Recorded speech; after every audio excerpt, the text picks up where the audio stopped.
Lesson 14. Failure. -3. Yesterday is but a dream. Tomorrow is only AV1S1 on. But today well lived makes every yesterday a dream of happiness, and every tomorrow a vision of hope. Look well, there pound or, to this day. From the Sanskrit. -4. The law of success. Lesson 14. Failure. You can do it if you believe you can. Under ordinary circumstances the term failure is a negative term. In this lesson, the word will be given a new meaning, because the word has been a very much misused one, and, for that reason, it has brought unnecessary grief and hardship to millions of people. In the outset, let us distinguish between failure and temporary defeat.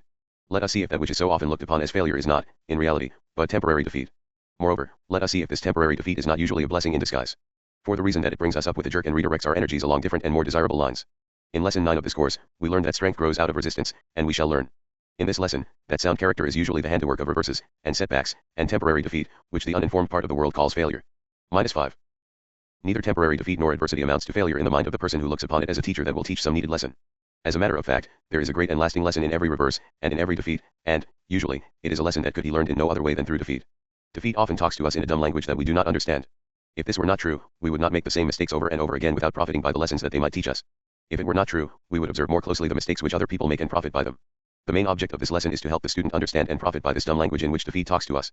Perhaps I can best help you to interpret the one meaning of defeat by taking you back over some of my own experiences covering a period of approximately 30 years. Within this period, I have come to the turning point, which the uninformed call failure, 7 different times. At each of these 7 turning points I thought I had made a dismal failure, but now I know that what looked to be a failure was nothing more than a kindly, unseen hand, that halted me in my chosen course and with great wisdom forced me to redirect my efforts along more advantageous pathways. I arrived at this decision, however, only after I had taken a retrospective view of my experiences and had analyzed them in the light of many years of sober and meditative thought. -6. First turning point. After finishing a course in a business college, I secured a position as stenographer and bookkeeper which I held for the ensuing 5 years. As a result of having practiced the habit of performing more work and better work than that for which I was paid, as described in Lesson 9 of this course, I advanced rapidly until I was assuming responsibilities and receiving a salary far out of proportion to my age. I saved my money, and my bank account amounted to several $1,000s. My reputation spread rapidly and I found competitive bidders for my services. To meet these offers from competitors my employer advanced me to the position of general manager of the mines where I was employed. I was quickly getting on top of the world, and I knew it. But that was the sad part of my fate I knew. Then the kindly hand of fate reached out and gave me a gentle nudge. My employer lost his fortune and I lost my position.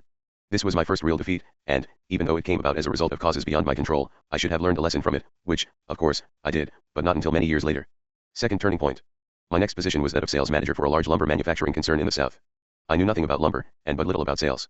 -7. Management, but I had learned that it was beneficial to render more service than that for which I was paid, and I had also learned that it paid to take the initiative and find out what ought to be done without someone telling me to do it.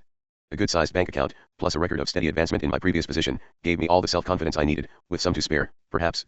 My advancement was rapid, my salary having been increased twice during the first year. I did so well in the management of sales that my employer took me into partnership with him. We began to make money and I began to see myself on top of the world again.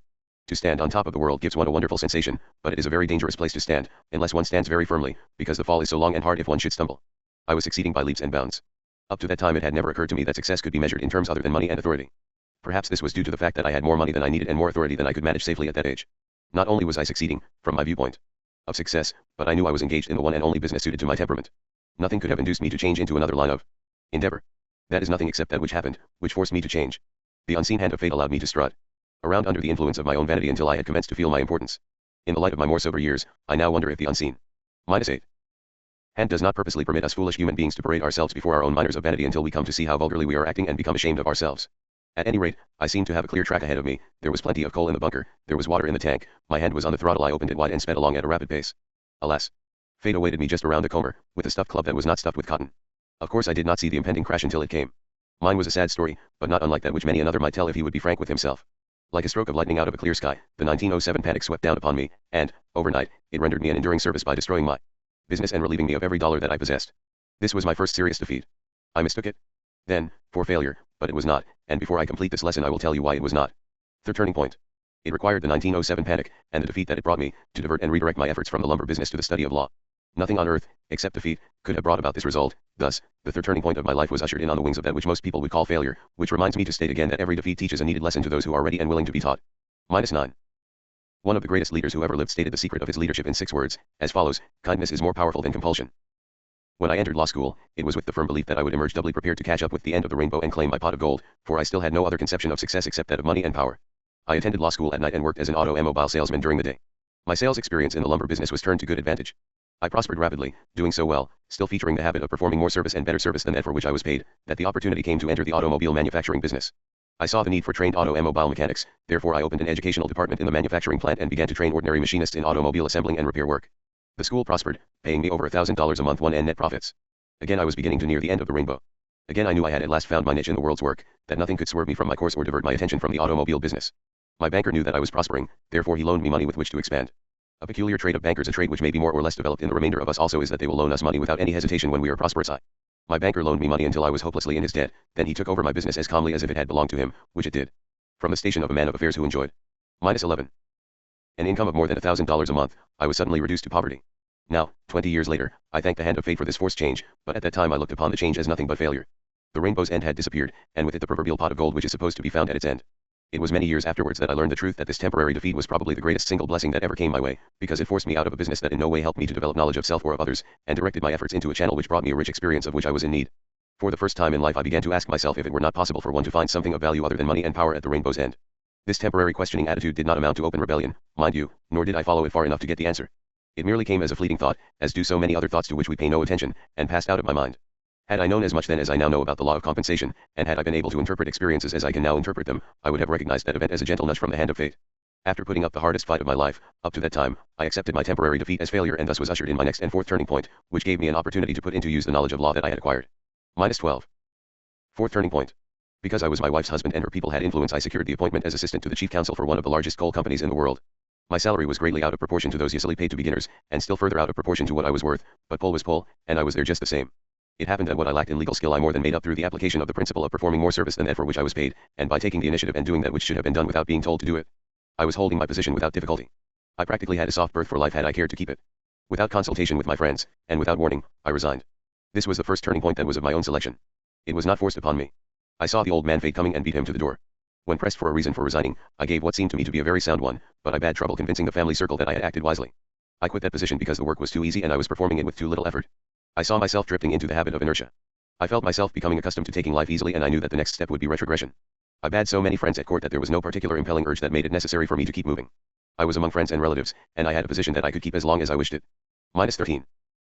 Without exerting myself, I received an income that provided me with all the necessities and some of the luxuries, including a motor car and enough gasoline to keep it running. What more did I need? Nothing. I was beginning to say to myself. This was the attitude toward which I felt myself slipping. It was an attitude which, for some reason that is still unknown to me, startled me so sharply that I made what many believe to be an irrational move by resigning. However ignorant I might have been in other matters at the time, I have felt thankful ever since for having had sense enough to realize that strength and growth come only through continuous effort and struggle, that disuse brings atrophy and decay. This move proved to be the next most important turning point of my life, although it was followed by 10 years of effort which brought almost every conceivable grief that the human heart can experience. I quit my job in the legal field, where I was getting along well, living among friends and relatives, where I had what they believed to be an unusually bright and promising future ahead of me. I am frank to admit that it has been an ever-increasing source of wonderment to me as to why and how I gathered the courage to make the move that I did. As far as I am able to interpret the event, I arrived at my decision to resign more because of a hunch, or a sort of prompting which I then did not understand, than by logical reasoning. I selected Chicago as my new field of endeavor. I did this because I believed Chicago to be a place -14. Where one might find out if one had those sterner qualities which are so essential for survival in a world of keen competition. I made up my mind that if I could gain recognition, in any honorable sort of work, in Chicago, it would prove that I had the sort of material in my makeup that might be developed into real ability. That was a queer process of reasoning, at least it was an unusual process for me to indulge in at that time, which reminds me to state that we human beings often take unto ourselves credit for intelligence to which we are not entitled. I fear we too often assume credit for wisdom and for results that accrue from causes over which we have absolutely no control. While I do not mean to convey the impression that I believe all of our acts to be controlled by causes beyond our power to direct, yet I strongly urge you to study and correctly interpret those causes which mark the most vital turning points of your life, the points at which your efforts are diverted from the old into new channels in spite of all that you can do. At least refrain from accepting any defeat as failure until you shall have had time to analyze the final result. My first position in Chicago was that of advertising manager of a large correspondence school. I knew but little about advertising, but my previous experience as a salesman, plus the advantage gained by rendering more service than that for which I was paid, enabled me to make an unusual showing. The first year I earned $5,200. I was coming back by leaps and bounds. Gradually the rainbow's end began to circle around me, and I saw, once more, the shining pot of gold. -15. Remember this, when things go against you, that of all the expressions you carry in your face the light of joy shines farthest out to sea. -16. Almost within my reach. History is full of evidence that a feast usually precedes a famine. I was enjoying a feast but did not anticipate the famine that was to follow. I was getting along so well that I thoroughly approved of myself. Self-approval is a dangerous state of mind. This is a great truth which many people do not learn until the softening hand of time has rested upon their shoulders for the better part of a lifetime. Some never do learn it, and those who do are those who finally begin to understand the dumb language of defeat. I am convinced that one has but few, if any, more dangerous enemies to combat than that of self-approval. Personally I fear it more than defeat. This brings me to my fifth turning point, which was also of my own choice. Fifth turning point. I had made such a good record as advertising manager of the correspondence school that the president of the school induced me to resign my position and go into the candy manufacturing business with him. We organized the Betsy Ross Candy Company and I became its first president, thus beginning the next most important turning point of my life. The business grew rapidly until we had a chain of stores in 18 different cities. Again I saw my rainbow's end almost within my reach. I knew that I had at last found the business in which I wished to remain for life. The candy business was profitable and, because I looked upon money as being the only -17 evidence of success, I naturally believed I was about to corner success. Everything went smoothly until my business associate and a third man, whom we had taken into the business, took a notion to gain control of my interest in the business without paying for it. Their plan was successful, in a way, but I balked more stiffly than they had anticipated I would. Therefore, for the purpose of gentle persuasion, they had me arrested on a false charge and then offered to withdraw the charge on condition that I turn over to them my interest in the business. I had commenced to learn, for the first time, that there was much cruelty and injustice and dishonesty in the hearts of men. When the time for a preliminary hearing came, the complaining witnesses were nowhere to be found. But I had them brought and forced them to go on the witness stand and tell their stories, which resulted in my vindication, and a damage suit against the perpetrators of the injustice. This incident brought about an irreparable breach between my business associates and myself, which finally cost me my interest in the business, but that was but slight when compared to that which it cost my associates, for they are still paying, and no doubt will continue to pay as long as they live. My damage suit was brought under what is known as a tort action, through which damages were claimed for malicious damage to character. In Illinois, where the action was brought, judgment under a tort action gives the one in favor of whom the judgment is rendered the right to have the person against whom it -18 whom it is obtained placed in jail until the amount of the judgment has been paid. In due time I got a heavy judgment against my former business associates. I could then have had both of them placed behind the bars. For the first time in my life I was brought face to face with the opportunity to strike back at my enemies in a manner that would hurt. I had in my possession a weapon with teeth in it, a weapon placed there by the enemies themselves. The feeling that swept over me was a queer one. Would I have my enemies jailed, or would I take advantage of this opportunity to extend them mercy, thereby proving myself to be made of a different type of material? Then and there was laid, in my heart, the foundation upon which the 16th lesson of this course is built, for I made up my mind to permit my enemies to go free as they could be made by my having extended them mercy and forgiveness. But long before my decision had been reached, the hand of fate had commenced to deal roughly with these one misguided fellow men who had tried, in vain, to destroy me. Time, the master worker, to which we must all submit sooner or later, had already been at work on my former business associates, and it had dealt with them less mercifully than I had done. One of them was later sentenced to a long term in the penitentiary, for another crime that he had committed against some other person, and the other one had, meanwhile, been reduced to pauperism. We can circumvent the laws which men place upon statute books, but the law of compensation never. -19. The judgment which I obtained against these men stands on the records of the Superior Court of Chicago, as silent evidence of vindication of my character, but it serves me in a more important way than that. It serves as a reminder that I could forgive enemies who had tried to destroy me, and for this reason, instead of destroying my character, I suspect that the incident served to strengthen it. Being arrested seemed, at the time, a terrible disgrace, even though the charge was false. I did not relish the experience, and I would not wish to go through a similar experience again, but I am bound to admit that it was worth all the grief it cost me, because it gave me the opportunity to find out that revenge was not a part of my makeup. Here I would direct your attention to a close analysis of the events described in this lesson, for if you observe carefully you can see how this entire course of study has been evolved out of these experiences. Each temporary defeat left its mark upon my heart and provided some part of the material of which this course has been built. We would cease to fear or to run away from trying experiences if we observed, from the biographies of men of destiny, that nearly every one of them was sorely tried and run through the mill of merciless experience before he arrived. This leads me to wonder if the band of fate does not test the metal of which we are made in various and sundry ways before placing great responsibilities upon our shoulders. Before approaching the next turning point of my life, may I not call your attention to the significant fact that each turning point carried me nearer and -20 nearer my rainbow's end, and brought me some useful knowledge which became, later, a permanent part of my philosophy of life. Sixth turning point.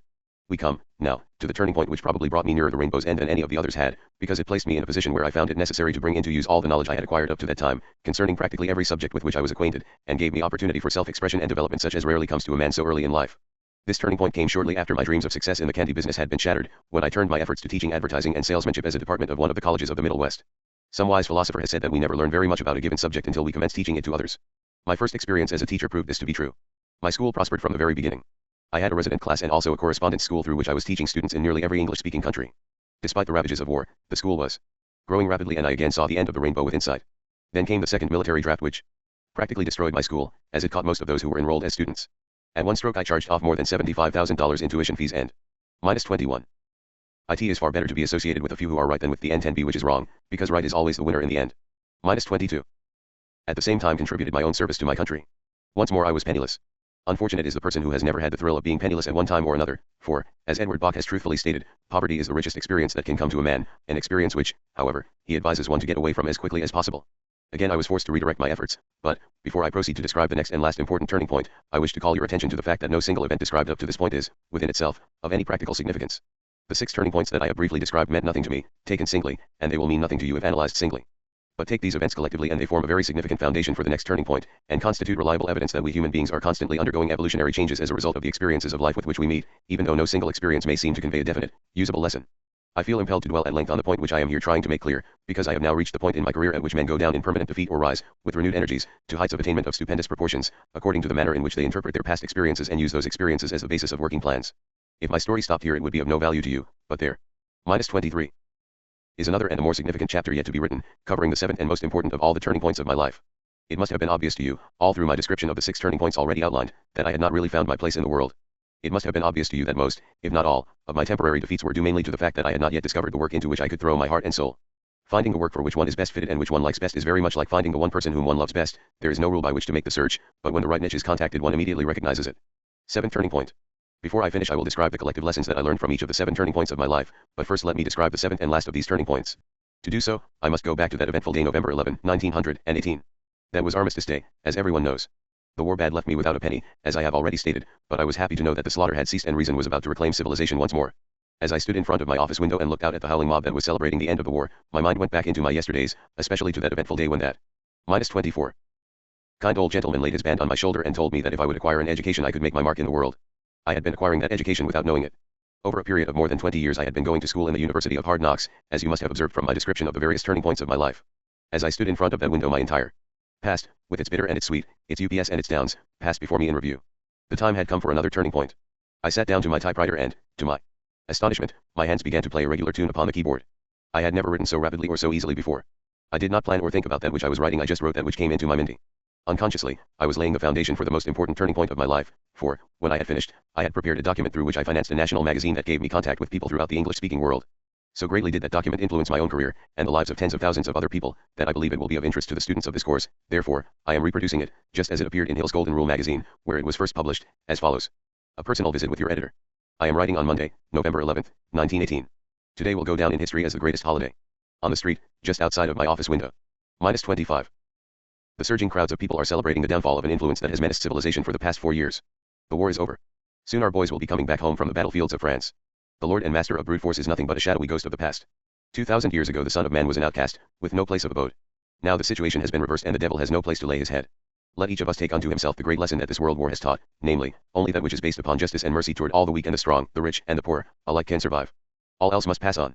Out of this war will go one a new idealism, an idealism that will be based upon the Golden Rule philosophy, an idealism that will guide us, not to see how much we can do our fellow man for, but how much we can do for him that will ameliorate his hardships and make high one happier as he tarries by the wayside of life. Emerson embodied this idealism in his great essay, The Law of Compensation. Another great philosopher embodied it in these words, whatsoever a man soweth, that shall he also reap. The time for practicing the Golden Rule philosophy is upon us. In business as well as in social relationships, he who neglects or refuses to use this philosophy as the basis of his dealings will but hasten the time of his failure. -26. And, while I am intoxicated with the glorious news of the war's ending, is it not fitting that I should attempt to do something to help preserve for the generations yet to come, one of the great lessons to be learned from William Hohenzollerns effort to rule the earth by force?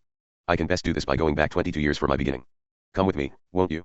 It was a bleak November morning, probably not far from the 11th of the month, that I got my first job as a laborer in the coal mine regions of Virginia, at wages of $1 a day. $1 a day was a big sum in those days, especially to a boy of my age. Of this, I paid 50 cents a day for my board and room. Shortly after I began work, the miners became dissatisfied and commenced talking about striking. I listened eagerly to all that was said. I was especially interested in the organizer who had organized the union. He was one of the smoothest speakers I've ever heard, and his words fascinated me. He said one thing, in particular, that I have never forgotten, and, if I knew where to find him, I would look him up today and thank him warmly for saying it. The philosophy which I gathered from his words has had a most profound and enduring influence upon me. Perhaps you will say that most labor agitators are not very sound philosophers, and I would agree with you if you said so. Maybe this one was not a sound philosopher, but surely the philosophy he expounded on this occasion was sound. Standing on a dry goods box, in the corner of an old shop where he was holding a meeting, he said. -27. No one is living aright unless he so lives that whoever meets him goes away more confident and for the joyous contact. Lillian Whiting. -28. Men, we are talking about striking. Before you vote I wish to call your attention to something that will benefit you if you will heed what I say. You want more money for your work, and I wish to see you get it, because I believe you deserve it. May I not tell you how to get more money and still retain the goodwill of the owner of this mine? We can call a strike and probably force them to pay more money, but we cannot force them to do this and like it. Before we call a strike, let us be fair with the owner of the mine and with ourselves. Let us go to the owner and ask him if he will divide the profits of his mine with us fairly. If he says yes, as he probably will, then let us ask him how much he made last month and, if he will divide among us a fair proportion of any additional profits he may make if we all jump in and help him earn more next month. He, being human, like each of us, will no doubt say why, certainly boys, go to it and I'll divide with you. It is but natural that he would say that, boys. After he agrees to the plan, as I believe he will if we make him see that we are in earnest, I want every one of you to come to work with a smile on your face for the next 30 days. I want to bear you whistling a tune as you go into the mines. I want you to go at your work with the feeling that you are one of the partners in this business. Without hurting yourself you can do almost twice as much work as you are doing, and if you do more work, you are sure to help the owner of this mine make more money. And if he makes more money he will be glad to divide a part of it with you. He will. -29. Do this for sound business reasons if not out of a spirit of fair play. He will retaliate as surely as there is a God above us. If he doesn't, I'll be personally responsible to you, and if you say so I'll help blow this mine into smithereens. That's how much I think of the plan, boys. Are you with me? They were, to the man. Those words sank into my heart as though they had been burned there with a red-hot iron. The following month every man in the mines received a bonus of 20% of his month's earnings. Every month thereafter each man received a bright red envelope with his part of the extra earnings in it. On the outside of the envelope were these printed words. You're part of the profits from the work which you did that you were not paid to do. I have gone through some pretty tough experiences since those days of 20-odd years ago, but I have always come out on top a little wiser, a little happier, and a little better prepared to be of service to my fellow men, owing to my having applied the principle of performing more work than I was actually paid to perform. It may be of interest to you to know that the last position I held in the coal business was that of assistant to the chief counsel for one of the largest companies in the world. It is a considerable jump from the position of common laborer in the coal mines to that of assistant to the chief counsel of one of the largest companies, a jump that I never could have. -30. Made without the aid of this principle of performing more work than I was paid to perform. I wish I had the space in which to tell you of the scores of times that this idea of performing more work than I was paid to perform has helped me over rough spots. Many have been the times that I have placed an employer so deeply in my debt, through the aid of this principle, that I got whatever I asked for, without hesitation or quibbling, without complaint or hard feelings, and, what is more important, without the feeling that I was taking unfair advantage of my employer. I believe most earnestly that anything a man acquires from his fellow men without the full consent of the one from whom it is acquired, will eventually burn a hole in his pocket, or blister the palms of his hands, to say nothing of gnawing at his conscience until his heart aches with regret. As I said in the beginning, I am writing on the morning of the 11th of November, while the crowds are celebrating the great victory of right over wrong. Therefore, it is but natural that I should turn to the silence of my heart for some thought to pass on to the world today, some thought that will help keep alive in the minds of Americans the spirit of idealism for which they have fought and in which they entered the World War. I find nothing more appropriate than the philosophy which I have related, because I earnestly believe it was the arrogant disregard of this philosophy that brought Germany the Kaiser and his -31 people to grief. To get this philosophy into the hearts of those who need it, I shall publish a magazine to be called Hill's Golden Rule.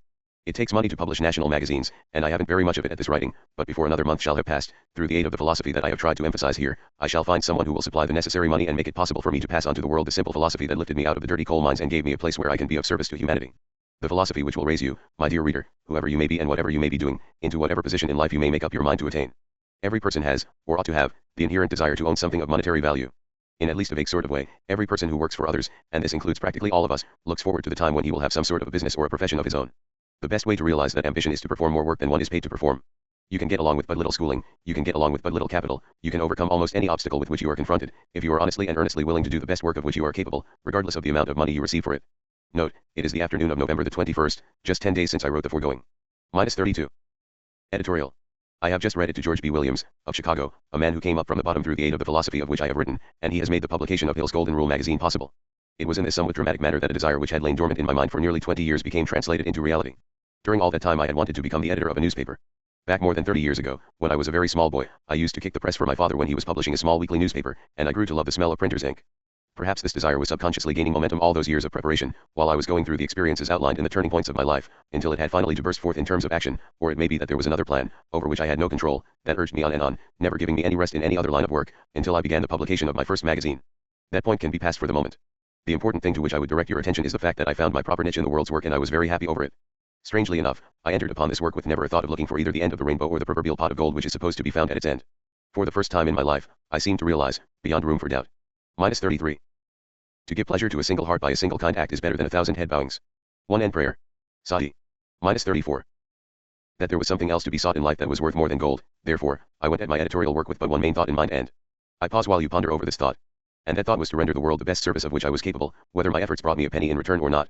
The publication of Hill's Golden Rule magazine brought me in contact with the thinking class of people all over the country. It gave me my big chance to be heard. The message of optimism and goodwill among men that it carried became so popular that I was invited to go on a countrywide speaking tour during the early part of 1920, during which I had the privilege of meeting and talking with some of the most progressive thinkers of this generation.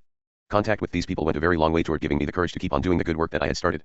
This tour was a liberal education, within itself, because it brought me in exceedingly close contact with people in practically all walks of life, and gave me a chance to see that the United States of America was a pretty large country. Comes, now, a description of the climax of the seventh turning point of my life. During my speaking tour I was sitting in a restaurant in Dallas, Texas, watching the hardest downpour of rain that I have ever seen. The water was pouring down over the plate glass window in two great streams, and playing backward and forward from one of these streams to the other were little streams, making what resembled a great ladder of water. As I looked at this unusual scene, the thought, -35, flashed into my mind that I would have a splendid lecture if I organized all that I had learned from the 7 turning points of my life and all I had learned from studying the lives of successful men, and offered it under the title of the Magic Ladder to Success. On the back of an envelope I outlined the 15 points out of which this lecture was built, and later I worked these points into a lecture that was literally built from the temporary defeats described in the 7 turning points of my life. All that I lay claim to knowing that is of value is represented by these 15 points, and the material out of which this knowledge was gathered is nothing more or less than the knowledge that was forced upon me through experiences which have undoubtedly been classed, by some, as failures. The reading course, of which this lesson is a part, is but the sum total of that which I gathered through these failures. If this course proves to be of value to you, as I hope it will, you may give the credit to those failures described in this lesson. Perhaps you will wish to know what material, monetary benefits I have gained from these turning points, for you probably realize that we are living in an age in which life is an irksome struggle for existence and none too pleasant for those who are cursed with poverty. All right. I'll be frank with you. To begin with, The estimated income from the sale of this course is all that I need, and this, despite the fact that I have insisted that my publishers apply the Ford philosophy and sell the course at a popular price that is within the reach of all who want it. In addition to the income from the sale of the -36 course, which, please bear in mind, is but the sale of knowledge I have gathered through failure, I am now engaged in WNHNG, a series of illustrated editorials that is to be syndicated and published in the newspapers of the country. These editorials are based upon these same 15 points as outlined in this course. The estimated net income from the sale of the editorials is more than enough to care for my needs.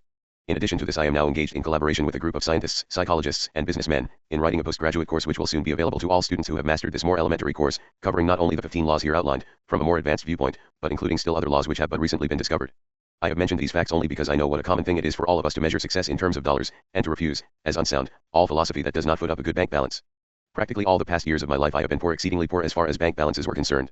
This condition has been, very largely, a matter of choice with me, because I have been putting the best of my time into the toilsome job of throwing off some of my ignorance and gathering in some of the knowledge of life of which I felt myself in need. From the experiences described in these 7 turning points of my life, I have gathered a few golden threads of knowledge that I could have gained in no other way than through defeat.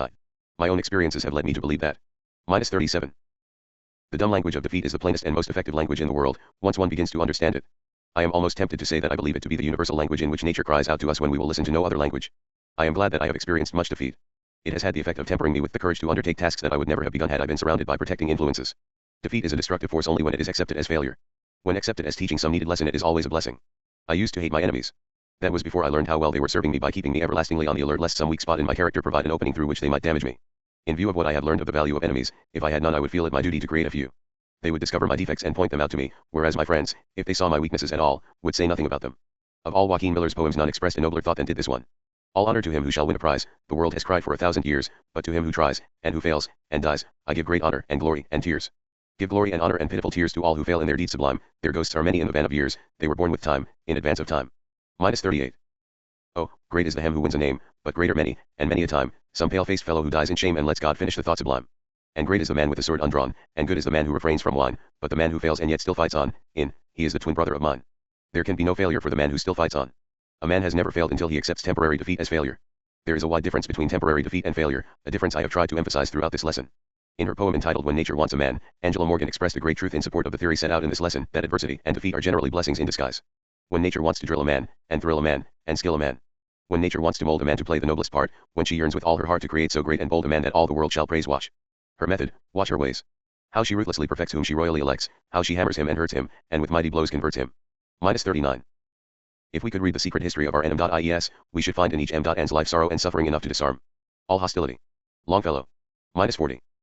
Into trial shapes of clay which only nature understands while his tortured heart is crying and he lifts beseeching hands. How she bends, but never breaks. When his good she undertakes. How she uses whom she chooses. And with every purpose fuses him. By every art induces him to try his splendor out. Nature knows what she's about. When nature wants to take a man, and shake a man, and wake a man. When nature wants to make a man to do the future's will. When she tries with all her skill, and she yearns with all her soul to create him large and whole. With what cunning she prepares him. How she goads and never spares him. How she wets him, and she frets him, and in poverty begets him. How she often disappoints whom she sacredly anoints. With what wisdom she will hide him, never minding what betide him. Though his genius sob with sliding and his pride may not forget, bids him struggle harder yet, makes him lonely, so that only. -41. God's high messages shall reach him, so that she may surely teach him what the hierarchy planned. Though he may not understand, gives him passions to command. How remorselessly she spurs him with terrific ardor, stirs him when she poignantly prefers him. When nature wants to name a man and fame a man and tame a man, when nature wants to shame a man to do his heavenly best. When she tries the highest test that she reckoning may bring, when she wants a god or king. How she reigns him and restrains him so his body scarce contains him, while she fires him and inspires him. Keeps him yearning, ever burning for a tantalizing goal, lures and lacerates his soul. Sets a challenge for his spirit, draws it higher when he's near it, makes a jungle, that he clear it, makes a desert that he fear it and subdue it if he can so. Doth nature make a man. Then, to test his spirit's wrath, hurls a mountain in his path, puts a bitter choice before him. -42. And relentlessly stands o'er him. CL.1 MB, or pens. High. So she says. Watch her purpose, watch her ways. Nature's plan is wondrous kind. Could we understand her mind? Fools are they who call her blind.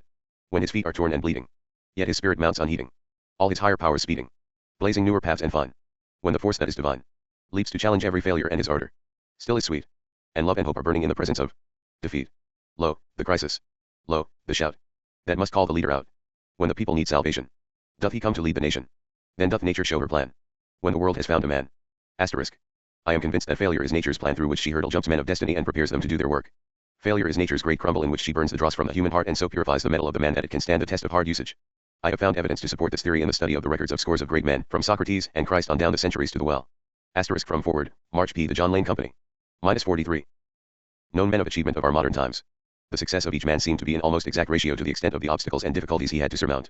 No man ever arose from the knockout blow of defeat without being stronger and wiser for the experience. Defeat talks to us in a language all its own, a language to which we must listen whether we like it or not. Of course one must have considerable courage to look upon defeat as a blessing in disguise, but the attainment of any position in life, that is worth having, requires a lot of sand, which brings to mind a poem that harmonizes with the philosophy of this lesson. I observed a locomotive in the railroad yards one day. It was waiting in the roundhouse where the locomotives stay. It was panting for the journey. It was cold and fully manned, and it had a box the fireman was filling full of sand. It appears that locomotives cannot always get a grip on their slender iron pavement, cause the wheels are apt to slip, and when they reach a slippery spot, their tactics they command, and to get a grip upon the rail, they sprinkle it with sand. It's about the way with travel along life's slippery track. If your load is rather heavy, you're always slipping back. -44. So, if a common locomotive you completely understand, you'll provide yourself in starting with a good supply of sand. If your track once steep and hilly and you have a heavy grade, if those who've gone before you have the rails quite slippery made. If you ever reach the summit of the upper tableland, you'll find you'll have to do it with a liberal use of sand. If you strike some frigid weather and discover to your cost that you're liable to slip upon a heavy coat of frost, then some prompt decided action will be called into demand. And you'll slip way to the bottom if you haven't any sand. You can get to any station that is on life's schedule scene, if there's fire beneath the boiler of ambition's strong machine, and you'll reach a place called Flushtown at a rate of speed that's grand, if for all the slippery places you've a good supply of sand. It can do you no harm if you memorize the poems quoted in this lesson and make the philosophy upon which they are based a part of your own. -45. 'Tis the human touch in this world that counts, the touch of your hand and mine, which means far more to the fainting heart than shelter and bread and wine. For shelter is gone when the night is o'er, and bread lasts only a day, but the touch of the hand and the sound of the voice sing on in the soul alway. Spencer M. Tree. -46. As I near the end of this lesson on failure, there comes to mind a bit of philosophy taken from the works of the great Shakespeare, which I wish to challenge because I believe it to be unsound. It is stated in the following quotation. There is a tide in the affairs of men which, taken at the flood, leads on to fortune, omitted, all the voyage of their life is bound in shallows, and in miseries.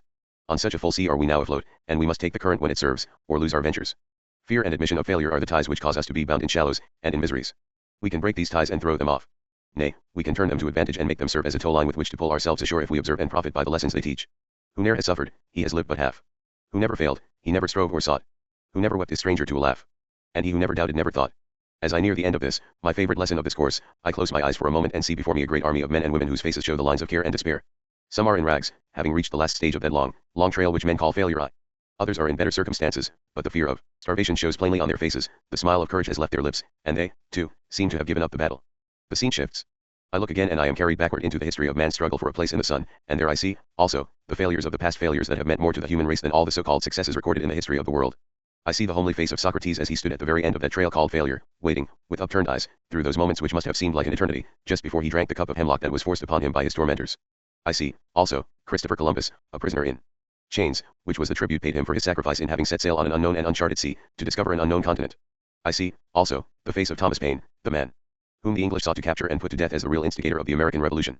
I see him lying in a filthy prison, in France, as he waited calmly, under the shadow of the guillotine, for the death which he expected would be meted out to him for his part in behalf of humanity. And I see, also, the face of the man of Galilee, as he suffered on the cross of Calvary the reward he received for his efforts in behalf of suffering human failures, all. Oh, to be such a failure. Oh, to go down in history, as these men did, as one who was brave. -48. Enough to place humanity above the individual and principle above pecuniary gain. On such failures rest the hopes of the world. Oh, men, who are labeled failures, up, rise up. Again and do. Somewhere in the world of action one's room, there is room for you. No failure was recorded, in the annals of truthful men, except of the craven-hearted who fails, nor attempts. Again. The glory is in the doing, and not in the trophy won. The walls that are laid in darkness may laugh to the kiss of the sun. Oh, weary and worn and stricken, oh, child of fate's cruel gales. I sing that it haply may cheer him, I sing to the man who fails. Be thankful for the defeat which men call failure, because if you can survive it and keep on trying, it gives you a chance to prove your ability to rise to the heights of achievement one and your chosen field of endeavor. No one has the right to brand you as a failure except yourself. If, in a moment of despair, you should feel inclined to brand yourself as a failure, just remember those words of the wealthy philosopher, Croesus, who was advisor to Cyrus, king of the Persians. I am reminded, Zero King, and take this lesson to heart, that there is a will on which the affairs -49 of men revolve, and its mechanism is such that it prevents any man from being always fortunate. What a wonderful lesson is wrapped up in those words, a lesson of hope and courage and promise. Who of us has not seen off days, when everything seemed to go wrong? These are the days when we see only the flat side of the great wheel of life. Let us remember that the wheel is always turning. If it brings us sorrow today, it will bring us joy tomorrow. Life is a cycle of varying events, fortunes and misfortunes. We cannot stop this wheel of fate from turning, but we can modify the misfortune it brings us by remembering that good fortune will follow, just as surely as night follows day, if we but keep faith with ourselves and earnestly and honestly do our best. In his greatest hours of trial the immortal Lincoln was heard, often, to say, and this, too, will soon pass. If you are smarting from the effects of some temporary defeat which you find it hard to forget, let me recommend this stimulating little poem, by Walter Malone. Opportunity. They do me wrong who say I come no more when once I knock and fail to find you in, for every day I stand outside your door, and bid you wake, and rise to fight and win. Wail not for precious chances passed away, weep not for golden ages on the wane. -50. Each night I burn the records of the day, at sunrise every soul is born again. Laugh like a boy at splendors that have sped, to vanish joys be blind and deaf and dumb, my judgment seal the dead past with its dead, but never bind a moment yet to come. Though deep in mire wring not your hands and weep, I lend my arm to all who say, I can. No shamefaced outcast ever sank so deep but yet might rise and be again a man. Dost thou behold thy lost youth all aghast? Dost reel from righteous retribution's blow? Then turn from blotted archives of the past and find the future's pages white as snow. Art thou a mourner? Rouse thee from thy spell, art thou a sinner? Sin may be forgiven, each morning gives thee wings to flee from hell, each night a star to guide thy feet to heaven. -51. Strive not to banish pain and doubt, in pleasure's noisy din, the peace thou seekest from without, is only found within. Carry. This has been a production by the Mental Chemist, for study and education. Copyright 2024.